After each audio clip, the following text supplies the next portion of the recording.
Hello and welcome to Breakfast All Day, a special Monday edition for the Martin Luther King holiday. I'm Matt here with Christy and Alonso. They have seen another round with Mads Mikkelsen.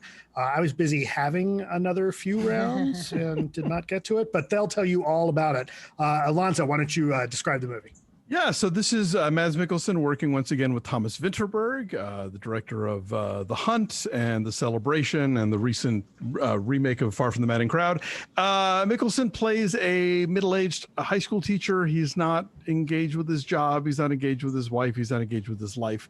And at a birthday party for another middle-aged teacher friend, these four chums decide that they are going to try this experiment based on the writings of a Scandinavian philosopher who suggests that everybody's blood alcohol level is a little low, and that really you're at peak performance if you can get about like a 2 wine buzz on every day. So that for in the name of science, they decide to give it a shot. And at first, seems to work, and they kind of pep up, and things are better for everybody, and they're paying more attention, and they're better at their jobs, and they're better spouses. And then things go south. And this is a movie that's, yes, obviously it's about substance abuse, but it's really kind of more about middle-aged malaise and about, these men who kind of find themselves directionless and trying to figure out what to do next. And it tackles these issues in a way that is very much not what a Hollywood movie would do. Like, there are some bold choices as far as, for example, there's a scene where one of Mikkelsen's, teenage students has to take this oral exam for college entrance, and he's very nervous about it. He's blown it once before, and he doesn't know what to do. And Mikkelsen's advice is like, well, maybe you should have a shot beforehand. And then it works, which is a thing you would never, ever see in an American movie. But at the same time, I think it is very aware of the issues involving alcoholism and what these guys are really doing to themselves and why they're doing it and what their real explanations are. And it culminates in one of the best movie endings in recent memories that does not tell you how to leave the theater, but it kind of lays out for you some options on how you're going to read it and what you think about it. Mikkelsen is great in this. He has to play a character who is kind of, if not visually frumpy, emotionally frumpy. And I think a lot of actors would really go overboard on that and like put on some bad wig and a shitty suit or whatever. But like Mikkelsen just knows how to tone down his star appeal and be, somebody who's kind of dead inside. And it's just great. I really love this film. I do too. And as you mentioned, an American film might do things differently. That's what I was thinking about quite a bit as I watched this. Like, oh God, I am dreading what will be the inevitable English language remake, and it'll be wackier. It'll be bigger. It'll be broader. It won't be as sensitive. And then it'll be more scoldy. And it won't be as willing to leave things a little vague the way this does. I mean, you mentioned it's vague, it's open-ended. It's thrillingly so. It is riveting and exciting, and yet it manages not to tell you how things turn out. It manages not to tell you. It manages to trust you enough to, take that path on your own, having spent time with these characters.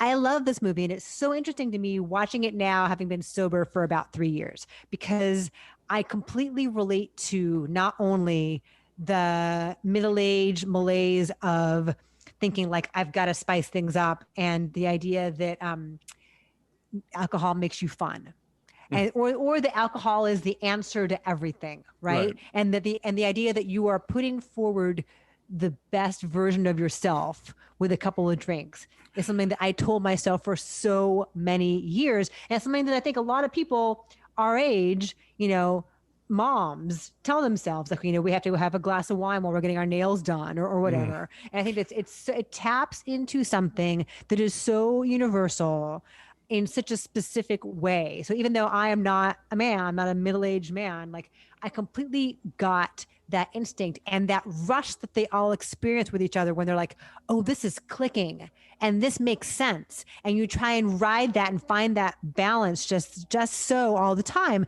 And of course, none of them can. And watching how I don't even want to call it alcoholism because I don't even know that it is that, but watching their alcohol abuse play out in different ways is so interesting to me because it's so specific with each of them, how it shakes out for each of them. There are moments watching this where it's like a horror movie. I mean, there's one night where they insist that they need to tone it down, right? Like they need to pull back.